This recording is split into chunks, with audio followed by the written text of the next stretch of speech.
اب انجینئر مرزا محمد علی کو کیا پتا بابا ہوتا کیا ہے؟ وہ تو اس کو تو حضرت جی جو پیچھے سے پیسے آ رہے ہیں نا، اس کو تو وہ نظر آ رہا ہے، اس کو کیا پتا بابا ہوتا کیا ہے؟ بابا اپنے زمانے میں ایک زمانہ ہوتا ہے، بابا اپنے جہاں میں ایک جہاں ہوتا ہے، اس کا وکھری ایک جہاں ہوتا ہے، یہ اس کو نہیں پتا اور نہ اس کی باتوں میں آنا ہے انشاءاللہ۔ میرا ارادہ بن رہا ہے کیونکہ اب وہ ہمارے بابوں کی طرف آ رہا ہے اور ہم نہیں اپنے بابوں کی برداشت کر سکتے۔ منوس تجھے کیا پتا بابے ہوتے کیا ہیں، تجھے کیا پتا باجزید کہتے کس کو ہیں، تجھے کیا خبر جنید کس ہستی کا نام ہے حضرت، اس لیے اس کی بات بھی نہ سنا کرو حضرت، وہ بھی دل میں شک ڈال دے گی حضرت۔ اور انشاءاللہ بس میں توفیق مانگ رہا ہوں اپنے اللہ سے، بڑی جلدی میں نے انشاءاللہ اس کا رد شروع کرنا ہے۔ ایویں بکواس کر رہا ہے اپنے کمرے میں بیٹھ، یہ کیا ہوا، تیرا کمرہ، تیرا کیمرہ، تیرے ہی لوگ، تیری کتابیں، تیری باتیں، کسی دن ہمیں بھی بلا نا، تو اسی طرح لائیو چلا نا بھائی، تیری اپنی دنیا، تیری اپنی باتیں، یہ کیا حضرت ہوا؟ اس لیے میرے دوستو آپ بھی تھوڑا آپ بھی دیکھو نا حضرت، وہ کیا بھائی، اگر وہ اتنا ہی حق پہ ہے تو کیوں ڈرتا ہے؟ ہم نہیں گنے لے کے جائیں گے اور ہمیں گن کی لوڑ ہی نہیں، ہم تو درود والے ہیں حضرت، ہم نہیں برود والے حضرت، ہمارا درود ہی ہمارا برود ہے حضرت، ہمیں نہیں لوڑ کوئی بھی حضرت، ہاں بلائے نا حضرت، اگر وہ اتنا ہی سچا ہے۔ اگر اصل میں لوگوں کا بھی تھوڑا مزاج بن گیا ہے کہ باطل کو جلدی تسلیم کر لیتے ہیں حضرت، بات اتنی جلدی نہیں حضرت جی، اگر چلو 100 نکال دیا تو کیا 1300 سالوں سے دنیا باطل پہ تھی، آج تو حق والا جم پڑا ہے، تجھے کیا نظر آ گیا الو کے پٹھے؟ تو بہرحال یہ جو ہے نا کتابیں پڑھا کرو حضرت جی، خود دیکھا کرو کہ ہمارے بڑے تھے کیا ہے۔ خود اہل حدیث علماء جو ہے نا، سنجیدہ علماء، وہ بھی پریشان ہیں کہ ہماری عوام جا کدھر رہی ہے۔ اب وہ جو انجینئر کا فتنہ آیا ہے نا، اہل حدیث ہم سے زیادہ اس سے پریشان ہیں۔ اہل حدیث علماء ہم لوگ اتنے پریشان نہیں ہیں اس سے، وہ علماء ہم سے بھی زیادہ کیا ہیں کہ یار یہ کیا ہو رہا ہے۔ یاد رکھو علی مرزا کے پیچھے جتنے گئے ان میں کوئی بریلوی نہیں تھا، دیوبندی نہیں تھا۔ ہاں سمجھ جاؤ کون تھا، مجھے بولتے ہوئے بھی درد ہوتا ہے، اس واسطے نہیں بولتا ہوں میں نام۔ ہمارے گئے ہیں، میں پونا میں تھا گزشتہ 2 ہفتے پہلے، وہاں کے طلباء تو مجھے کیا ریکویسٹ کرنے لگے کہ مولوی صاحب آپ کچھ تو کیجئے، یہ ایسا لا کے رکھتا ہے، کتنے بچے ہمارے آنکھوں کے سامنے چلے گئے، آپ اس پر کوئی نہ کوئی کلپ نکالیے، اس کے اوپر جو مدلل جواب ہو علی مرزا پر۔ ہم بیزار ہو گئے ہیں، ہمارے ہاتھوں جو بنے ان میں کئی لوگ اب علی مرزا کے فالوورز میں سے ہیں، نعوذ باللہ ثم نعوذ باللہ۔ کون گیا؟ ہمارا گیا، تو دکھتا کس کو ہے؟ ہم کو ہے۔ میں جہاں بھی جاتا ہوں یہی بولتا ہوں، سب سے بڑا خطرہ ہم کو ہے، کو نہیں۔ پھنستا سکون، یہ قرآن حدیث بولتا نا، یہ اہل الحدیث فرقیت پھنستا۔ کیسا پھنستا؟ انجینئر علی مرزا انہیں دلیل سے بولتا، بھائی کیا بولتا بھائی انہیں۔ اچھا اصل میں مسئلہ کیا ہے، یوٹیوب اتنا پھیل گیا ہے کہ کس کا سننا کس کا نہیں سننا نہیں معلوم، پتہ ہے۔ پہلے یہ متعین کرنا چاہیے ہم علماء کو، تاکہ عوام کو صحیح نصیحتیں ملے کہ ان کا سنو، ان کا نہ سنو۔ علی بھائی السلام علیکم۔ وعلیکم السلام۔ کچھ عرصہ سے میں نوٹ کر رہا ہوں کہ فرقوں کے بزرگ بابوں سے متعلق آپ کی زبان سخت ہوتی جا رہی ہے، الحمدللہ۔ یہ میں نے کہا الحمدللہ، انہوں نے نہیں لکھا۔ خصوصاً آج کل آپ کا یہ نعرہ آپ کے اسٹوڈنٹ بڑے فخر سے لگا رہے ہیں کہ بابے شاہی کوئی نہیں۔ کیا یہ جملے آپ کی طرف سے ادا ہونا تکبر کی علامت نہیں ہے؟ نعوذ باللہ۔ یہ میں کہہ رہا ہوں کہ آپ اپنے آپ کو بزرگ بابوں سے بہتر سمجھنے لگے ہیں جن کی اسلام کے لیے اتنی خدمات ہیں۔ نعوذ باللہ جی، کہ اچھا ہو گیا یہ پوچھ لیے سوال کسی نے، میں استغفر اللہ واتوب الیہ اس وجہ سے یہ بات نہیں کہہ رہا ہوتا۔ اور مجھے بتائیں کبھی میں نے ایبسولوٹلی یہ بولا ہے کہ بابت شاہی کوئی نہیں سوائے ابھی کے؟ وہ سوال ہوا ہے۔ دیکھیں کوئی بات شروع ہوتی ہے نا، اس کے اینڈ پہ آتا ہے نا فَبِأَيِّ آلَاءِ رَبِّكُمَا تُكَذِّبَانِ، 31 دفعہ تو قرآن میں بھی آیا نا، جنت کی آیات کے بعد بھی آیا۔ ویسے تو ہمارے علماء نے ترجمہ ہی غلط کیا، تم اپنے رب کی کون کون سی نعمتوں کو جھٹلاؤ گے، یہ ترجمہ غلط ہے۔ آلا کہتے ہیں نشانی کو، وہ جنت بھی ہو سکتی ہے، جہنم بھی ہو سکتی ہے، اور فزیکل فینومینا آف نیچر بھی ہو سکتے ہیں۔ مولانا مودودی رحمہ اللہ نے ہر آیت کا اس کے کانٹیکسٹ کے اعتبار سے ترجمہ کیا ہے۔ انہوں نے یہ ترجمہ نہیں کیا تم اپنے رب کی کون کون سی نعمتوں کو جھٹلاؤ گے، ورنہ تو جہنم جو ہے وہ کیا نعمت ہے، وہ تو اللہ تعالیٰ کی طرف سے غضب ہے۔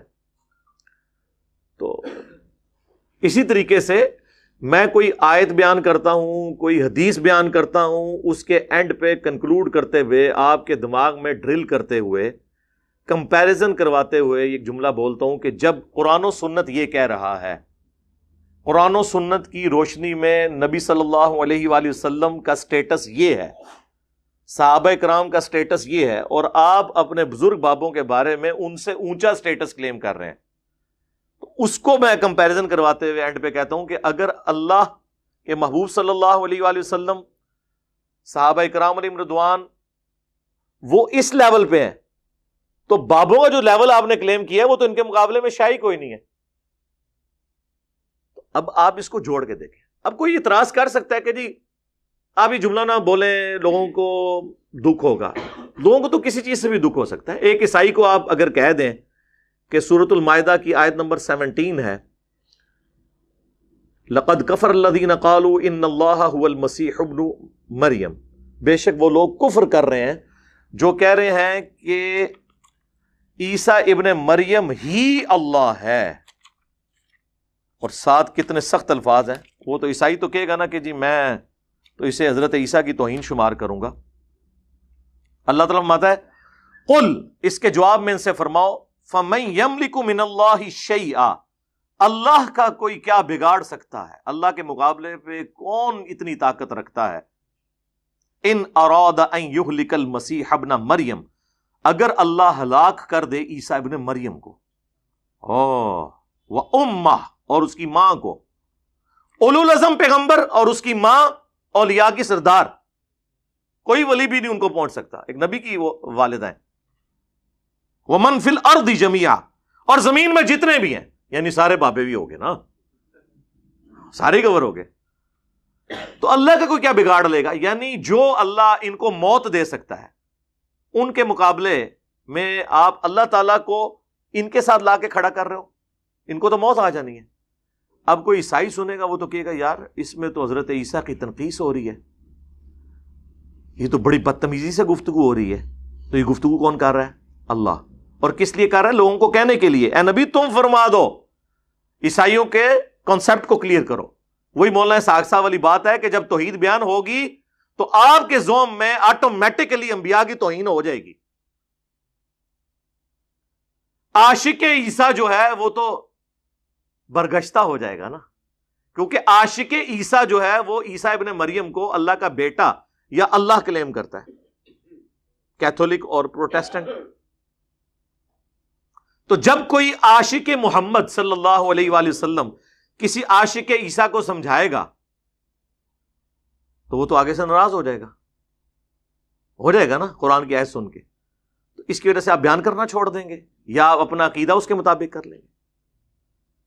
اور یہ عشق کے بھی نام پہ جو مرضی انہوں نے کیا ہوا ہے، تو میں ان کو پھر پھکی دیتا ہوں کہ یار یہ اکثر وہ بلکہ وہ کر بھی رہے ہوتے ہیں بعض اوقات ان کے مبلغین کہ یار دیکھو تم سے تو عیسائی بہتر ہیں، وہ تو اپنے نبی کے بارے میں یہ نہیں کہتے ہیں کہ نبی علیہ السلام ہمارے جو پیغمبر تھے ان کو غیب کا علم نہیں تھا۔ مسلمان بھی نہیں کہتے، مسلمان صرف یہ کہتے ہیں آپ کو خدا کے لیے خود نہیں غیب جانتے تھے، اللہ کے بتانے پہ ہوتا تھا، اور جب بتاتا تھا جتنا بتاتا تھا، ما کان و ما یکون، یعنی جو کچھ ہو چکا اور جو کچھ ہونے والا ہے، جو اعلیٰ حضرت نے ترجمہ کر دیا سورۃ الرحمن کے سٹارٹ میں، یہ نہیں تھا، تو اس کو آپ توہین کو شمار کرتے ہیں۔ تو پھر میں ان کو یہ پھکی دیتا ہوں کہ پھر اس کا مطلب ہے کہ عیسائی تو عشق رسول میں تم سے بھی آگے نکل گئے، انہوں نے کم از کم خدا تو بنایا ہے نا، یا خدا کا بیٹا تو بنایا ہے، تم بھی بناؤ۔ عشق رسول میں تو عیسائی مسلمانوں سے اوپر چلے گئے، لیکن ہم نہیں حرکت کر سکتے۔ ابو داؤد میں، ابن ماجہ میں حدیث ہے، ایک صحابی نے حضور کو سجدہ کیا، آپ نے فرمایا سر اٹھا، یہ کیا کر رہا ہے؟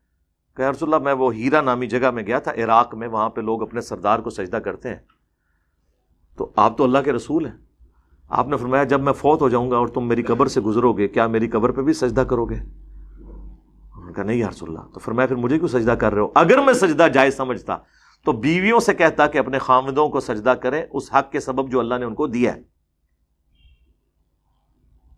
انہوں نے آگے سے نہیں کہا کہ عشق دے چلے نمبر رہ گئے، یا رسول اللہ عیسائیوں نے تو اپنے پیغمبر کو خدا کا بیٹا یا خدا ہی کلیم کر دیا، ہم آپ کو سجدہ بھی نہ کریں تعظیمی؟ اور یا رسول اللہ حضرت آدم علیہ السلام کو تو فرشتوں نے سجدہ کیا تھا، آپ تو امام الانبیاء ہیں، آپ کو ہم سجدہ نہ کریں؟ یہی کہانیاں بناتے ہیں نا، جوڑتے ہیں نا اس طریقے سے. تو اس طریقے سے جب ہم یہ باتیں کرتے ہیں تو ہمارا مقصد یہ ہوتا ہے کہ آپ کے دماغ کھولے جائیں. باقی تو لوگوں کو تو بری لگتی ہیں باتیں، مجھے پتا ہے قرآن کی دعوت لوگوں کو بری لگتی ہے، اس لیے آپ کو صدیوں سے بتایا گیا قرآن و حدیث ڈائریکٹ نہیں پڑھنا، گمراہ ہو جاؤ گے. یہ اس کا ایکویلنٹ ورڈ تھا، کیونکہ جو کچھ انہوں نے بتایا تھا وہ اس کے بالکل خلاف. لیکن اگر آپ قرآن و سنت کو پڑھیں گے تو وقتی طور پہ آپ کو کوفت ہوگی. جس طرح ایک بندے کو جب پھوڑا پیپ زدہ ہو جاتا ہے نا، اس کو جب کٹ لگایا جاتا ہے نا، اس وقت اسے ایک تکلیف ضرور ہوتی ہے، لیکن جب اس کا زخم صاف ہو کے 1-1.5 ہفتے میں ریکوری شروع ہو جاتی ہے نا، پھر وہ کہتے ہیں یار میں نے تو اتنے مہینے تکلیف کاٹی اس کی وجہ سے. جس مزار سے گزرتا تھا جھک کے گزرتا تھا. ہاں جی، اگر میں وہ گاڑی کا ڈرائیور تھا تو جو مزار آتا تھا وہ تو 10 روپے دور سے ہی سڑک پہ پھینک کے جاتا تھا. اللہ کا شکر ہے توحید پہ آئے ہوں تو سکون ہو گیا، یہ پھوڑا جب سے ختم ہوا ہے ایک اللہ کا ہو گیا ہوں. لیکن اس وقت چیرا لگتے ہوئے تو تکلیف ہوتی ہے، ہوگی، مجھے پتا ہے. مجھے کسی کے بابوں سے کوئی لینا دینا نہیں ہے. بابوں کے مقابلے میں اپنے آپ کو نہیں لا رہا ہوتا، کتاب و سنت کو لے کے آ رہا ہوتا. اب چونکہ وہ ہے ہی اس کے مقابلے پہ ہے تو اب میں کیا کروں؟ میں تو کچھ نہیں کر سکتا. اب اگر میں قرآن سے یہ آیت بیان کروں، سورہ الانعام کی آیت نمبر 15، جو سورہ یونس میں بھی موجود ہے، سورہ الزمر میں بھی، قل انی اخاف ان عصیت ربی عذاب یوم عظیم. اے نبی تم فرماؤ کہ اگر میں بھی اپنے رب کی نافرمانی کروں تو مجھے بھی اس بات کا ڈر ہے کہ بڑے دن کا عذاب مجھے بھی آ پکڑے گا. اللہ اکبر. میرے بھائی جب یہ میں آیت بیان کرتا ہوں اور اس کے مقابلے پہ آپ کے بزرگ یہ کلیم کرتے ہیں کہ ہم اس وقت تک جنت میں نہیں جائیں گے جب تک کہ اپنے مریدوں کو نہ لے کے چلے جائیں، جو ہمارے سلسلے میں بیعت ہو گیا وہ قیامت والے دن بغیر حساب و کتاب کے بخشا جائے گا. اور میں جب یہ حدیث بیان کرتا ہوں اس کو سپورٹیو، یہ تو نبی علیہ السلام کے بارے میں آپ نے پھر اسے بریف کیا، صحیح مسلم کی حدیث کہ جسے قیامت کے دن اس کے عمل نے پیچھے چھوڑ دیا، اس کا نسب، اس کی رشتہ داری اسے آگے نہیں لے کے جا سکے گی. اور بخاری اور مسلم کی متفق علیہ حدیث، اے میری بیٹی فاطمہ اس بات پہ مت اکڑنا کہ تم اللہ کے نبی کی بیٹی ہو، اگر اللہ نے تمہیں پکڑ لیا تو میں اللہ کے حضور تمہارے کچھ کام نہیں آؤں گا. یہ سیدہ فاطمہ کو ہمارے لیے کہا جا رہا تھا. وہ تو بخاری مسلم میں آیا جنتی عورتوں کی سردار ہیں، لیکن ان کو یہ بات کر کے امت کو بتائی جا رہی تھی کہ جب فاطمہ کا یہ سٹیٹس ہے اور اس کے بارے میں اللہ کا محبوب صلی اللہ علیہ وآلہ وسلم ہونے کے باوجود یہ کہہ رہا ہوں، تو اب جب کبھی کوئی یہ کہے نا کہ جو میرے سلسلے میں بیعت ہو میں اسے جنت میں لے جاؤں گا، میں اس وقت تک جنت میں نہیں جاؤں گا جب تک کہ اسے لے نہ جاؤں، تو آپ نے انجینئر صاحب کی بات غور سے سننی ہے کہ بابت شاہی کوئی نہیں. جب حضرت فاطمہ اور رسول اللہ صلی اللہ علیہ وآلہ وسلم کے بارے میں یہ آیات اور احادیث موجود ہوں، اب پتہ چلا بابت شاہی نہیں کوئی نہیں، ادھر مطلب کیا ہے، یعنی بابوں کی تو کوئی حیثیت نہیں ہے ان کے مقابلے میں. عیسیٰ ابن مریم کے بارے میں سورۃ المائدہ میں آیا کہ عیسیٰ ابن مریم تو نہیں تھے مگر ایک رسول، اور ان کی ماں ایک سچی عورت تھی، اور وہ دونوں کھانا کھایا کرتے تھے، یعنی وہ روٹی کے محتاج تھے. روٹی کا محتاج کون ہوتا ہے؟ جو مخلوق ہو. خالق روٹی کی محتاج ہستی ایسی نہیں ہے کہ وہ محتاج ہو. تو اس پہ جب ہم یہ کہہ دیں کہ یار اگر عیسیٰ ابن مریم اور ان کی والدہ ان کے بارے میں یہ آ رہا ہے، اور پھر ساتھ یہ بھی آیا کہ ایسوں کو پوجتے ہو جو نہ تمہارے نفع کے مالک ہیں نہ نقصان کے، اور ساتھ ہی کہا یہ من دون اللہ ہیں، حالانکہ حزب اللہ ہیں، لیکن تم نے انہیں من دون اللہ بنا دیا اللہ کے مقابلے پر. یہ کہتے ہیں بتوں کے بارے میں من دون اللہ ہے، اور ہم تو پوجتے تو نہیں ہیں. بھئی پوجنا ایک الگ سے چیز ہے، اس کے ساتھ یہ ہے کہ نہ وہ تمہارے نفع کے مالک ہیں نہ نقصان کے.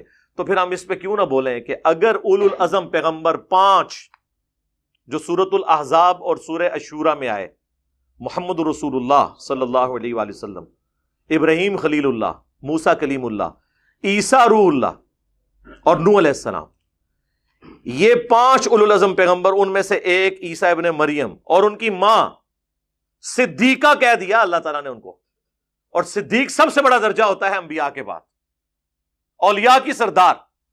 اگر عیسیٰ اور ان کی ماں کھانے کے محتاج ہیں، اللہ کے مقابلے پہ اگر آپ انہیں کھڑا کریں گے تو وہ من دون اللہ ہیں، اور وہ دونوں آپ کے نفع اور نقصان کے مالک ہی نہیں ہیں، تو بابت شاہی کوئی نہیں، ٹھیک ہے نا؟ تو یہ ایبسولوٹلی جملہ نہیں بولا جاتا، ریلیٹیولی بولا جاتا ہے۔ پھر بخاری اور مسلم دونوں میں حدیث ہے اسامہ ابن زید کے بارے میں، وہ کہتے ہیں ایک جنگ کے دوران ایک کافر سے جب میں لڑ رہا تھا تو وہ میری تلوار کے نیچے آیا تو اس نے کلمہ پڑھ دیا، میں نے پھر بھی اسے قتل کر دیا کہ یہ ڈر کے کلمہ پڑھ رہا ہے، لیکن دل میں قلق تھا، گلٹ تھا۔ کچھ عرصے بعد اللہ کے نبی علیہ السلام سے عرض کی کہ اے اللہ کے رسول، اس طرح جنگ کے دوران ایک کافر جب میری تلوار کے نیچے آیا تو اس نے کلمہ پڑھ دیا، لیکن پھر بھی میں نے اسے مار دیا۔ تو آپ نے فرمایا اسامہ جب اس نے کلمہ پڑھ دیا تھا تو نے اسے کیوں مار دیا؟ تو کہنے لگے یا رسول اللہ اس نے ڈر کے کلمہ پڑھا تھا۔ آپ نے فرمایا اسامہ کیا تو نے اس کا دل چیر لیا تھا؟ اسامہ تو کیا کرے گا، اسامہ تو کیا کرے گا، اس جملے کو حضور رپیٹ کرتے رہے جب قیامت والے دن وہ کلمہ پڑھتا ہوا اللہ کے حضور تیرے خلاف مقدمہ قائم کر دے گا، اسامہ تو کیا کرے گا۔ اور اسامہ ابن زید کہتے ہیں کہ اس وقت میرے دل میں خیال آیا کاش آج سے پہلے میں کافر ہوتا، آج ہی کلمہ پڑھ کے مسلمان ہوتا، کم از کم میرا یہ گناہ دھل جاتا۔ اسامہ ابن زید نے جو اجتہاد کیا وہ بالکل درست تھا، ہم بھی یہی کرتے ہیں کہ ڈر کے پڑھا، لیکن ظاہر میں غلطی کے چانس تو ہیں، ہو سکتا ہے ڈر کے نہ پڑھا ہو۔ تو بینیفٹ آف ڈاؤٹ ایک کافر کو بھی رسول اللہ نے دیا جو آپ کو مسلمان علماء نہیں دیتے ہیں۔ جنید جمشید نے سامنے آ کے معافی مانگی، علماء نے کہا نہیں اندرونی مانگی، دیکھا آپ نے۔ تو اسامہ ابن زید کو جب حضور یہ کہہ رہے تھے کہ کیا تو نے اس کا دل چیر لیا تھا، تو اسامہ کو تو آگے سے یہ کہنا چاہیے تھا کہ اس امت کے بڑے سے بڑے ولی، غوث، کتب، ابدال، وہ اپنے مریدوں کے دلوں کے حال جانتے ہیں، اور وہ پوری کائنات ان کے سامنے اس طرح ہوتی ہے جس طرح ہتھیلی کے اوپر رائی کا دانہ۔ تو میں تو اولیاء اللہ کا سردار ہوں، اور میرے بارے میں آنے والے لوگ کہانیاں بھی کرائیں گے کہ کوئی ادنا صحابی بھی ہو، اسامہ تو بہت اعلیٰ صحابی ہے، ادنا صحابی بھی ہو، اس کے گھوڑے کے قدموں کی خاک گھوڑے کے نتھروں میں جو جا کے لگتی ہے اس کو بھی کوئی غوث، کتب، ابدال نہیں پہنچ سکتا۔ تو یا رسول اللہ جب غوث، کتب اور ابدال دل کا حال جان لیتے ہیں تو یا رسول اللہ میں نے واقعی دل چیر لیا تھا اور مجھے پتا چل گیا تھا کہ اس کے دل میں کیا ہے، یہ کہا انہوں نے۔ تو پھر میں یہ اگر عرض کروں کہ اگر اسامہ ابن زید کسی کے دل کا حال نہیں جانتے تو بابت شاہی کوئی نہیں۔ فَبِأَيِّ آلَاءِ رَبِّكُمَا تُكَذِّبَانِ، یہ اللہ کی سنت پہ عمل ہو رہا ہے۔ ہر نشانی کے بعد وہ بات ریپیٹ اس لیے ہوتی ہے تاکہ آپ کے دماغ میں گھس جائے۔ تو یہ ہم بار بار بولتے ہیں کسی مثال کے ساتھ۔ اسی طریقے سے بخاری و مسلم میں ایک حدیث ہے، نبی علیہ السلام کا ایک غلام تھا مدعم، جو سواری کا کجاوا کسا کرتا تھا سفر و حضر میں، حضور کو وضو کرواتا تھا۔ غزوہ خیبر کے موقع پر اسے ایک نامعلوم تیر لگا اور وہ شہید ہو گیا، اور صحابہ نے کہا تم میں شہادت مبارک ہو، یہ الفاظ ہیں۔ بالکل صحیح کہا، کیونکہ صحابہ دل کا حال تو نہیں جانتے تھے۔ آپ نے فرمایا تم اسے شہادت کی مبارک دے رہے ہو، جبکہ اللہ نے مجھے دکھایا ہے کہ اس کے اوپر آگ کی ایک چادر ہے جو اس نے مال غنیمت میں سے چوری کی تھی، اور اللہ نے یہ بھی لحاظ نہیں کیا کہ حضور کا خادم ہے چلو ایک چادر معاف کر دے، نہیں۔ اس لیے میں بولتا ہوں آج اگر کوئی جرم کرتا ہے نا، اس لیول کا جرم اگر رسول اللہ کے زمانے میں کسی نے کیا وہ بڑا مجرم ہے، کیونکہ اسے حضور کی صحبت ملی ہوئی ہے۔ آج اگر صحابہ کو گالیاں دیتا ہے، دلواتا ہے، اس سے بڑا رافضی اور اس سے بڑا مجرم اور اس سے بڑا خارجی وہ ہے جس نے اس مبارک زمانے میں یہ کام کیا۔ اشارتاً بات کرو، کیونکہ میں نے جملے سخت بول دیے نا، پھر اشارتاً بات، تاکہ جوڈیشری میں چیلنج نہ ہو سکے یہ بات فلاں فلاں کر کے۔ تو صحابہ کرام اٹھے، اپنے گھروں کو گئے، اگر کسی نے ایک رسی کا ٹکڑا بھی یہ کہہ کے اٹھایا تھا نا کہ اس کی تو کوئی اتنی ورتھ نہیں ہے مال غنیمت میں، کیونکہ مال غنیمت کا سامان وقت کے حاکم نے تقسیم کرنا ہوتا ہے، اور اس وقت رسول اللہ تھے صلی اللہ علیہ وسلم، ان کی اجازت کے بغیر نہیں ہو سکتا تھا، لا کے واپس بیت المال میں جمع کروایا۔ اب یہ حدیث بیان کرنے کے بعد جب میں یہ کہتا ہوں کہ صحابہ کرام کو تو اپنے سامنے پڑی ہوئی ایک صحابی کی لاش کے اوپر آگ کی چادر نظر نہیں آئی ہے، آپ لوگ اپنے بزرگوں کے بارے میں کلیم کرتے ہیں کہ وہ عذاب قبر دیکھ لیتے ہیں، انہیں کشف القبور ہوتا ہے، اگر صحابہ کرام علیہم رضوان سامنے میت کے اوپر جو آگ کی چادر ہے اس کو نہیں دیکھ سک رہے تو بابید شاہی کوئی نہیں۔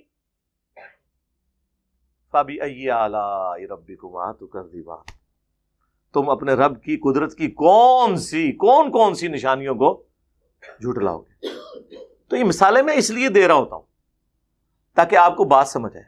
اسی طریقے سے بخاری مسلم میں حدیث ہے، نبی علیہ السلام ایک جگہ سے گزر رہے تھے تو آپ رک گئے، آپ کی سواری بھدک گئی، کیونکہ بخاری میں ہی آتا ہے کہ عذاب قبر اس طرح کی جو چیزیں ہیں وہ جنوں اور انسانوں کے علاوہ تمام مخلوقات ان کی آواز سن لیتی ہیں، انسان نہیں سن سکتے اس کی۔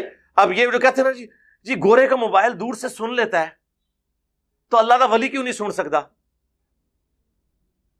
یعنی آپ موبائل کو اوپر کر رہے ہیں، سر موبائلوں تو چھڑ دو، آپ تو پرندے سے افضل ہے نا، آپ اڑ کے بتائیں، پرندہ اڑ لیتا ہے، ولی کی نہیں بات کر رہا، ولی کا جو مرید ہے چمگادڑ اڑ لیتی ہے، تسی چمگادڑ تو بھی گئے گزرے ہو، میں نام ہی ہونا جانور دے لینے جن تانوں وٹ چڑھے، گدھ تو بھی گئے گزرے ہو، کوے سے بھی گئے گزرے ہو، چیلوں سے بھی گئے گزرے ہو، اشرف المخلوقات ہو کے، اس لیے کہ ہمیں اللہ نے اس ڈومین میں بس اتنی دی ہے صلاحیت، اس سے بڑھ کے نہیں دی۔ وہ کہتے ہیں جی نبی جب خچر پہ بیٹھا تو خچر کو بھی علم غیب آ گیا تو بزرگوں کو کیوں نہیں آتا؟ بھائی جو 7 بزرگ تھے ان کو تو کوئی نہیں آیا، وہ اس لیے آتا ہے اسے کہ وہ ویسے ہی سنتا ہے، علم غیب سے نہیں، ویسے ہی سنتا ہے، وہ جانور ہے، وہ مکلف نہیں ہے، جنوں اور انس کے علاوہ ہر مخلوقات سنتی ہے، یہ تو بخاری کے الفاظ ہیں۔ آپ نے فرمایا ان 2 قبر والوں کو عذاب ہو رہا ہے، ایک پیشاب کے چھینٹوں سے نہیں بچتا تھا، دوسرا چگلی کھایا کرتا تھا، پھر آپ نے ایک ٹہنی توڑ کے 2 ٹکڑے کر کے دونوں قبروں پہ لگائے اور کہا جب تک یہ ہری رہیں گی ان کے عذاب میں تخفیف ہوگی، حضور کی برکت سے۔ اور مسلم شریف میں تو الفاظ ہیں، میں نے اللہ سے ارادہ کیا کہ میں تمہیں عذاب قبر سنوا دوں، دکھانا نہیں، نہ وہ تو کوئی تک ہی نہیں سکتا، لیکن مجھے ڈر ہوا کہ اگر تم نے عذاب قبر کی چیخیں وہ سن لی نا، تم اپنے مردوں کو دفنانا چھوڑ دو گے۔ تو یہ ساری حدیثیں بیان کر کے میں کہتا ہوں کہ صحابہ کرام حضرت ابوبکر، عمر، عثمان و علی رضی اللہ عنہم اجمعین وعلیہم السلام اجمعین، جن کے لیول کا کوئی بزرگ ہو ہی نہیں سکتا، جب وہ لوگ حضور کی موجودگی میں بھی عذاب قبر سن نہ سکیں، دیکھنا تو دور کی بات، تو بابید شاہی کوئی نہیں۔ اب سمجھ آئی کہ بابید شاہی کوئی نہیں، اس کا مطلب کیا ہوتا ہے؟ اس کے اوپر تو میں فی البدی کتنی دیر بول سکتا ہوں، یہ تو ختم ہی نہیں ہوگا۔ تو میری وہ جو 100 نمبر مجلس ہے نا، بابوں کا خدا اور ہے اور کتابوں کا خدا اور، وہ آپ دیکھیں اس وقت اگر یہ مجھے آمد ہوئی ہوتی نا تو اس کی بھی وہ ہر مثال کے اوپر میں یہ بولا کرتا۔ یہ آہستہ آہستہ آمد ہوئی ہے نا، جسے کہتے ہیں آہستہ آہستہ، کیا لکھا ہوا تھا کہ آپ کے لہجے میں تلخی آنا شروع ہو گئی ہے، آہستہ آہستہ آمد آنا شروع ہو گئی ہے۔ پہلے آمد ہوئی کہ نہ میں وابی نہ میں بابی، میں ہوں مسلم علمی کتاب۔ اس کے بعد مرنے سے پہلے اے مسلمان کر لے اس پہ غور، کتابوں کا خدا اور ہے، بابوں کا خدا اور، بابے بھی اسی خدا کو مانتے ہیں لیکن ان کوالٹیز کے ساتھ نہیں جو کتاب و سنت میں ہے۔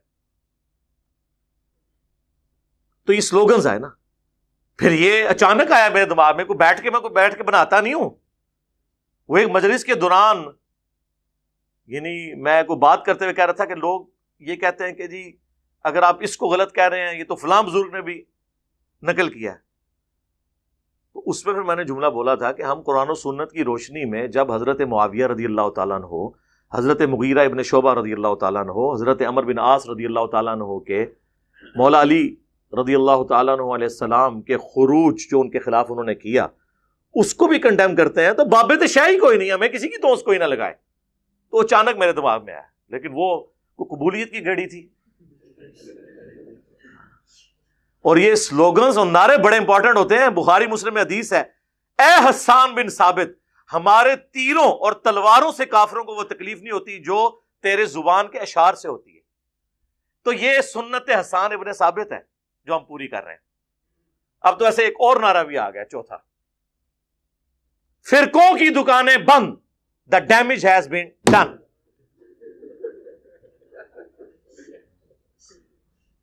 پتہ نہیں اور کیڑے کیڑے آون گے, بال یہ میں نے کلیئر کیا. باقی یہ جو لکھا نا اس میں کہ جی بزرگوں کی اتنی خدمات ہے, میرے بھائی بخاری اور مسلم دونوں میں حدیث ہے کہ اللہ چاہے تو فاسق سے بھی دین کا کام لے سکتا ہے. اور وہ پوری حدیث یہ تھی کہ ایک شخص نے کتنے کافر مارے اور حضور نے فرمایا یہ جہنمی ہے. صحابہ کہتے ہیں قریب ہے کہ ہمارے دل میں وسوسہ آتا کہ حضور کی بات کی جھوٹی نہ ہو, تو میں اس کے پیچھے ہو گیا. اینڈ پہ میں نے دیکھا جب وہ زخموں کی تاب نہ لا سکا تو اس نے زمین میں تلوار یوں کھڑی کر کے اپنے آپ کو اس پہ گرا کر خودکشی کر لی. تو انہوں نے کہا صدق رسول اللہ, رسول اللہ نے سچ کہا تھا. تو آپ نے فرمایا بلال اٹھو اور اعلان کر دو کہ آخرت کا دار و مدار خاتمے کے اوپر ہے, اور بعض اوقات اللہ کسی فاسق سے بھی دین کا کام لے لیتا ہے. یعنی وہ جو جنگ میں مسلمانوں کو اس نے سپورٹ کیا تو وہ فسق کے طور پہ تھا. اور یہ حدیث کا آخری حصہ یہ ایک دوسرے کے بزرگوں کے بارے میں کوٹ کرتے ہیں. آپ بریلویوں سے کہنا کہ دیوبندیوں نے اتنی عربی کتابوں کے اردو میں ترجمے کیے ہیں تو پھر اللہ ہی ان سے کام لے رہا ہے. وہ کہتے ہیں اللہ تو فاسق سے بھی دین کا کام لے سکتا ہے. اور دیوبندیوں سے آپ کہیں گے جی اعلیٰ حضرت نے یہ خدمات کی ہیں فقہ حنفی کے فتاوی رضویہ میں اتنے انسالوڈ ایشوز کو ریزالو کیا, وہ کہتے ہیں اللہ تعالیٰ فاسق سے بھی دین کا کام لے سکتا ہے. تو ہم کہتے ہیں دونوں ہی ٹھیک کہہ رہے ہو. تو پھر ہمیں دھوس کس چیز کی؟ فاسق یا کافر سے بھی کام لے سکتا ہے. یہ جو پرنٹنگ پریس جس پہ یہ قرآن اور یہ بخاری مسلم پرنٹ ہوئے ہیں, یہ کس رحمہ اللہ تعالی نے بنایا تھا؟ کس رحمت اللہ علیہ نے یہ گھڑی بنائی تھی جس کو دیکھ کے آپ مسجد میں اپنی ٹائمنگ سیٹ کرتے ہیں؟ کچھ بھی نہیں. یہ صرف ٹرینیں روک سکتے ہیں, ٹرین بنا نہیں سکتے.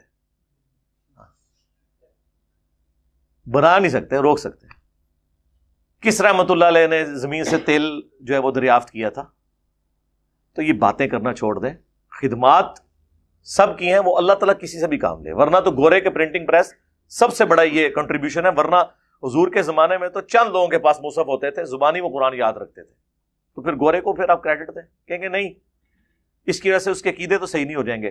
تو آپ کے بھی بزرگوں کے بخاری مسلم ٹرانسفر کرنے کی وجہ سے عقیدے تو ٹھیک نہیں ہو جائیں گے اگر وہ بخاری مسلم کے خلاف ہیں, کہ ہو جائیں گے. اور بزرگ بھی آپ یہ دھوکہ دینا بند کریں. 1400 سال سے کوئی بزرگ نہیں گزرا. 1400 سال کی تو ہم بات ہی نہیں کر رہے, ہم تو بیچ والے 1000 سال کی بات کر رہے ہوتے ہیں. ہم تو ہر بات قرآن و سنت سے پیش کرتے ہیں, بخاری مسلم سے پیش کرتے ہیں. تو انہی بزرگوں سے پیش کر رہے ہیں نا, ان بزرگوں کو مان رہے ہیں تو ان سے پیش کر رہے ہیں نا. تو یہ پرانے بزرگوں کے ہم خلاف نہیں ہیں, درمیانے بزرگوں کے خلاف ہیں. پرانے جو ہیں صحابہ تابعین تبع تابعین پہلے 300 سال کے, ان کو تو ہم اپنا امام مانتے ہیں, اور اس لیول تک کہ ہم نے ان کو سامنے سجایا ہوا ہے, ان کی کتابوں کو, ان کی خدمات کو. تو یہ دھوکہ دینا بھی بند کریں. صرف لوگوں کو جو ہے وہ ایک ایکسپلائٹ کرنے کے لیے, ان کے جذبات کو ابھارنے کے لیے اس طرح کے جملے بول دیتے ہیں کہ بزرگوں کو نہیں مانتا, ان کی توہین کرتا ہے. چلے ہم پھکی دیتے ہیں, پرانوں کو تو چھوڑ دیں. اس ماڈرن ایج میں ڈاکٹر ذاکر نائک حافظہ اللہ تعالی نے سینکڑوں ہندوؤں کو کلمہ پڑھایا آن کیمرہ. اس کی پاداش میں انہیں غریب الوطنی کی زندگی گزارنی پڑ رہی ہے, حضرت ابراہیم علیہ السلام کی سنت پہ عمل کرتے ہوئے. تو کیا اس پورے سینیریو کو دیکھ کے بریلوی, دیوبندی اور اہل حدیث, چلے اہل حدیث تو پھر بھی اس کو کچھ مانتے ہیں, بریلوی اور دیوبندیوں نے کیا ڈاکٹر ذاکر نائک کو ولی اللہ مان لیا؟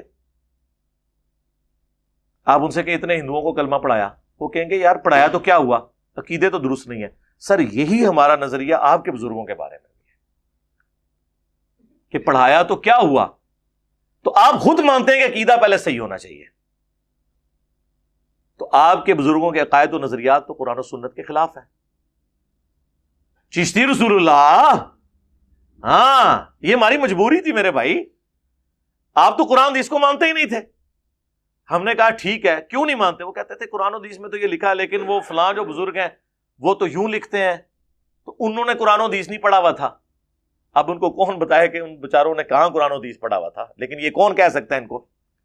تو اس کا پھر بہتر حال یہ ہے, آکاش بیل جب کسی درخت پہ لگ جائے نا, آپ کو پتا ہے وہ اس درخت کی خوراک چوستی رہتی ہے, الٹیمیٹلی ایک دفعہ درخت پھر وہ نیچے گر پڑتا ہے. اگر آپ اس درخت کی افزائش چاہتے ہیں نا تو آکاش بیل کو کاٹتے ہیں. ان کے بزرگ یہ آکاش بیل تھے جو قرآن و سنت سمجھ نہیں لگنے دیتے تھے. ہم نے کہا ٹھیک ہے, پہلے کینچی تو ادھر پھیرتے ہیں نا, یہ کہتے ہیں ہم ان کو قرآن پیش کرتے ہیں، حدیث پیش کرتے ہیں، یہ کہتے ہیں نہیں جی بخاری مسلم میں تو یہ لکھا ہے، قرآن میں یہ لکھا ہے، لیکن بزرگ تو یہ کہتے ہیں. آپ ہمیں لاکھ کہتے رہے ایاک نعبد و ایاک نستعین، ہم کہیں گے سن فریاد پیراں دیا پیرا، میری فریاد سنی کن تھر کے ہو. میں کہ ٹھہر ہو ہاں تیرا کر لینے کہ تواڈے اتنے بڑے بزرگ، ہم نہیں کہتے انہوں نے کیا ہوگا لیکن ان کی طرف منسوب ہے، حشت بہشت آپ نے چھاپی ہے. معین الدین چشتی اجمیری المتوفا 633 ہجری، انہوں نے تو اپنے مرید سے کلمہ پڑھوایا ہے چشتی رسول اللہ. ویسے اب انہوں نے کتاب سے نکال دیا لیکن وہ صرف ایک پبلیکیشن والے نے نکالا ہے، اور اس کے ساتھ لکھے بھی کہ انجینئر صاحب کے اس مقدمے کو بار بار ہائی لائٹ کرنے کی وجہ سے ہم نے رجوع کیا ہے. یعنی 1000 سال میں کوئی بزرگ ایسا پیدا نہیں ہوا تھا جو ہمارے بزرگوں کے کارنامے میں بتاتا. مانتے نا؟ چلیں خیر ہے، ہم نے تو اجر اللہ سے لینا، میں ایک تفنن کے طور پہ بات کر رہا ہوں. تو وہ چشتی رسول اللہ نکلا. ویسے آپ کسی بریلوی سے پوچھیں کہ جی وہ اشرف علی تھانوی نے اپنے نام کے کلمے کو انڈورس کیا تھا، اشرف علی تھانوی رسول اللہ اور اللہم صلی علی سیدنا و نبینا اشرف علی، نعوذ باللہ. وہ کہتے ہیں جی وہ جی خواب میں پڑھا ہے. خواب میں کہاں ہے میرے بھائی؟ خواب کے بعد وہ مرید کہہ رہا ہے میں بیداری میں بھی پڑھ رہا ہوں. وہ کہتے ہیں دیکھیں جی وہ کہہ رہا ہے نا میں بے اختیار ہوں. یار ہم نے بابی کو تو کبھی کہا ہی نہیں ہے، ہم کہتے ہیں بابے نے غلط کیا. جب ایک مرید اپنے پیر کو لکھ رہا ہے کہ میں خواب میں بھی اور اٹھ کے بھی پڑھ رہا ہوں اشرف علی رسول اللہ اور اللہم صلی علی سیدنا و نبینا اشرف علی، تو پیر کا کام تھا وہ کہتا کہ تیرے اوپر شیطان کا غلبہ ہو گیا ہے، اللہ سے توبہ کر، یہ کیا کفریات بک رہا ہے تو، شیطانی خواب ہے. لیکن پیر صاحب کیا کہہ رہے ہیں؟ اس واقعے میں تسلی تھی. اچھا پیر نو بھی ویسے وہ بھی منہ سے مزاج سی، انہیں خواب نہیں لکھیا، اس واقعے میں تسلی تھی. اسے بھی پتا تھا خواب میں بھی پڑھ رہا ہے بیداری میں بھی، کہ جس کی طرف تم رجوع لاتے ہو، یعنی اشرف علی تھانوی صاحب نے اپنے بات، وہ بعون ہی تعالی متبع سنت ہے، اللہ کی مدد سے وہ چونکہ سنت کے اوپر ہے لہٰذا اس لیے تم نے اس کے نام کا کلمہ پڑھا ہے. ہم بابی کو تو کچھ کہہ نہیں رہے، بابے کو کہہ رہے ہیں. اب کون مانے؟ کہتے ہیں نہیں بزرگوں کی خدمات ہے. جی یہ خدمات ہے، اس پہ تو میں یعنی کتنا رونا رہوں، اس کا تو کوئی اینڈ نہیں ہے. تو یہ جو بات شروع ہوئی تھی اس سے کہ وہ جو سوال میں تھا کہ بابت شاہی کوئی نہیں، یعنی بابوں کی کوئی حیثیت نہیں ہے، تو یہ میرے مقابلے پہ نہیں ہے، قرآن و سنت کے مقابلے پہ. تو آپ بھی تو کہہ رہے ہوتے ہیں کہ بڑے سے بڑا غوث کتب ابدال، وہ ایک صحابی کے گھوڑے کے قدموں کی خاک جو اس کی ناک میں بیٹھے اس کے برابر نہیں ہے. تو آپ بھی تو کہہ رہے ہیں نا بابت شاہی کوئی نہیں، اس صحابی کے قدموں کی خاک نہیں، اس کے گھوڑے کے قدموں کی خاک. خود تو بڑے فخریہ یہ جملہ بولتے ہیں کہ بابت شاہی کوئی نہیں، یعنی لیکن اس جملے سے نہیں بول رہے ہوتے نا، آپ بتا تو یہی رہے ہوتے ہیں نا. اس کو ہم نے زبان دے دی ہے، تو وہ زبان دی ہے تو ظاہر ہے وہ چکے آپ کو پتا سلوگنز تو پھر ہٹ کرتے ہیں. آپ تو چھوٹے چھوٹے بچے کہتے ہیں کہ بابت شاہی کوئی نہیں. آپ دیکھیں ہمارے خلاف جتنی ویڈیوز چلتی ہیں نا اس کے نیچے ہمارے اسٹوڈنٹس لکھتے ہیں کہ بھائی آپ تو یہ کہہ رہے ہیں نا لیکن قرآن میں یہ لکھا ہے، حدیث میں یہ لکھا ہے. اور ہماری ویڈیوز کے اوپر جتنے لوگ کمنٹس کرتے ہیں دیوبندی بریلوی اہل حدیث، آپ نیچے لکھیں، وہ دیکھیں گے کسی نے گالی لکھی ہوگی، کسی نے لکھا ہوگا فلاں کا ایجنٹ ہے، فلاں سے یہ کر رہا ہے، اور نیچے لوگ جواب دے رہے ہوتے ہیں کہ بھائی کوئی علمی بات کریں. ٹھیک ہے، کیا دینے سے کیا ہوتا ہے، پروپیگنڈا کرنے سے کیا ہوتا ہے؟ آپ دیکھ لیں دنیا کے سارے فرقے آپس کے اختلافات کو چھوڑ کے میرے خلاف کلپ چڑھا رہے ہیں. آپ نے دیکھا ہے کوئی ایک سال کے اندر بریلوی دیوبندی اہل حدیث کا ایک دوسرے کے خلاف کو کلپ آیا ہو؟ سارے مل کے میرے خلاف کر رہے ہیں. کیوں؟ انہیں پتا چل گیا ہے کہ یار یہ مسئلہ کوئی بھی نہیں بچا، ایک دوسرے سے گلے لگ لگ کے رو رہے ہیں کہ توڑا نہیں کچھ بچا. تو جس طرح وہ کہتے ہیں نا جی اہل حدیث ہم سے زیادہ پریشان ہے، ہم اتنے پریشان نہیں ہیں، اہل حدیث ہم سے زیادہ پریشان ہے. خود اہل حدیث علماء جو ہے نا، سنجیدہ علماء، وہ بھی پریشان ہیں کہ ہماری عوام جا کدھر رہی ہے. اب وہ جو انجینئر کا فتنہ آیا ہے نا، اہل حدیث ہم سے زیادہ اس سے پریشان ہیں. اہل حدیث علماء ہم لوگ اتنے پریشان نہیں ہیں اس سے، وہ علماء ہم سے بھی زیادہ کیا ہیں کہ یار یہ کیا ہو رہا ہے.